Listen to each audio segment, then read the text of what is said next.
Holy Ghost, Batman. By Amorloran. Chapter 10. Manners, and Micromanagement. Wayne Manor, Gotham City, early evening. Jason Todd had faced down mob bosses, warlords, a bomb inside a Russian embassy, and a demonic clone of himself in a Lazarus pit once. None of that compared to the rising dread of being trapped in the Wayne Manor dining hall while Tim Drake adjusted a salad fork. Again. Replacement, Jason said flatly, leaning against the long oak sideboard. It's a fork. The food gets into your mouth the same way, no matter what corner it's pointing at. Tim didn't even flinch as he adjusted a napkin by a quarter-inch. Jason, we are hosting Danny and his family for the first time. It's not about function, it's about presentation. This is not just dinner. It's a first impression. You only get one, Tim continued, not looking up. He was hunched over the enormous table, already perfectly set, but still obsessing over minute adjustments, like he was trying to decode an ancient dinner-themed cryptogram. We are hosting a very important event. Jason glanced at the huge, spotless table, polished until it gleamed under the cylinder. He raised an eyebrow. And you think Danny, the kid who grew up in Illinois, is gonna notice if the dessert spoon is off-center? He's 16, not the Queen of England. He's gonna notice if he burned a chicken, not if the bread plate is 12 degrees off-center. He might not, Tim muttered.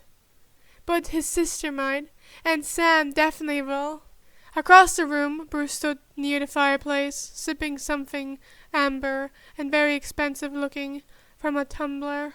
His shoulders were unusually stiff, his brow furrowed like he was trying to solve a murder without any suspects. Jason wandered over. Still processing, huh? Jason asked him. Bruce didn't answer immediately. He just stared into the fireplace like it owed him an explanation. Jason leaned against the stone mantel. It's weird, yeah. You're allowed to feel that. Bruce didn't look away from the fire. I have a grandson. Jason blinked. You have 4 sons and a foster son. It was bound to happen. Bruce turned slightly. This one's different. Because he didn't come with a grappling hook and childhood drama, or because he came full grown? Exactly. Jason opened his mouth, closed it, then nodded. Fair. At the far end of the room, Dick was balancing on the back of a chair, adjusting the height of a floral arrangement, because of course he was. Tim, do we really need this many place settings? It looks like a diplomatic banquet. We're not hosting the UN. We might as well be, Tim muttered. You have got ex-villains, vigilantes, eco-activists, vegetarians, probably metahumans, and at least 3 people who will glare at each other for most of the meal. I'm planning for chaos. Damien, sitting at the table next to Duke, rolled his eyes. The chaos began the moment you invited Harley Quinn to a family dinner. I still say we should lock the wine cellar. She asked politely, Dick said from his perch. She also once detonated a cake shaped like a police station, Damien muttered. Duke looked up from his phone. Okay, I just wanted on record that I'm here because Tim bribed me with pie. Homemade, not catered. Jason smirked. Did he tell you he bribed me with the same pie? Yes, and I still came, Duke said, eyes narrowing. Which either means I'm loyal or dangerously curious. Both, Jason and Dick said at the same time. Tim stood back, inspecting the entire table. All right, final count. 13 confirmed attendance, maybe 3 more. 1 mystery child. 1 suspicious vegan. 1 highly emotional reunion in process, and... Tim, Jason interrupted. It's dinner. No one's showing up with a diplomatic attendee. You say that now, Tim said, adjusting a wine glass precisely 1 centimeter to the left. Damien, seated at the far counter beside Duke Thomas, rolled his eyes and crossed his arms. If he measures 1 more utensil, I'm leaving. Leaving the table or the country? Duke asked, scrolling through his phone. Depends if he starts monologuing about fork placement again. Tim looked up briefly. You should all be thanking me. You're going to look great in the photos. Jason groaned. There are photos? Of course, Tim said.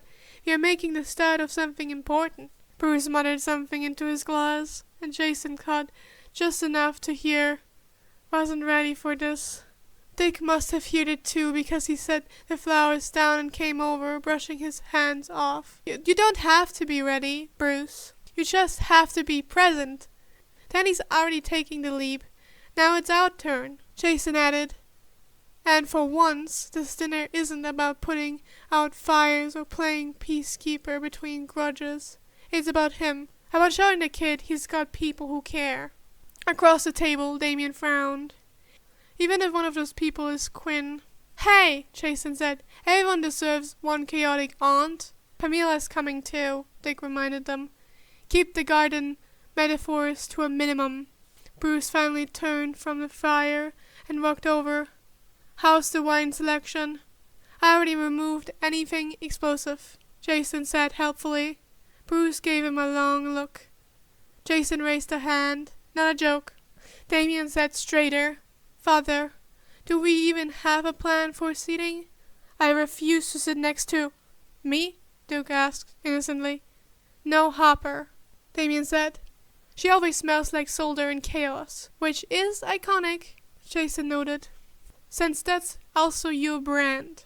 Damien narrowed his eyes. Duke leaned back. So we've got adoptive cousins, honorary uncles, former eco-terrorists, and a new to us teenager whose entire support group is apparently powered by milkshakes and sarcasm. Sounds like a great evening. Don't forget vegetarian menu planning, Tim added. Dree confirmed 2 possible. Jason raised his hands. You know what? I'm impressed. You'll have turned a family meal into a logistics operation. I considered it a compliment. Before another round of bickering could start, Alfred entered silently through the hall door and clapped once. The sound somewhat silenced the room. Gentlemen, Alfred said crisply, the ladies have completed their preparations and are en route. Miss Brown is escorting them personally. I suggested you all take these final moments to prepare yourselves, both externally and emotionally. Jason snorted. What? No threat to use a cattle prod if we embarrass the family name? Alfred tilted his head. Oh no, Master Jason. That would be far too kind. Jason raised his hands in surrender. Noted. As Alfred exited to make final arrangements, Bruce looked towards the front hall, still faintly stunned. A grandson, he repeated quietly. And I didn't know. Dick placed a hand on his shoulder. You do now. That's what counts. Jason watched the exchange in silence. Jason Todd didn't fear many things. He'd faced gunfire, stared down warlords, and even once argued with Alfred over Mariana sauce. But nothing filled him with dread quite like watching Tim Drake rearrange the dining table for the 7th time. Something settled in his chest that he hadn't expected. Family dinners are weird, he thought. This fic was actually commissioned by the creator, Amorloran. This was the last commissioned chapter, so if you want to if you want to hear more of this story, you can commission me. If you liked the video, leave a like, and if you like my videos in general, there's a subscribe button near my channel, and if you find it, I would appreciate it if you clicked it. And yeah, I do commissions, Podfic commissions. In more info to that in my channel description. Have fun with the rest of your day and time, and until next time.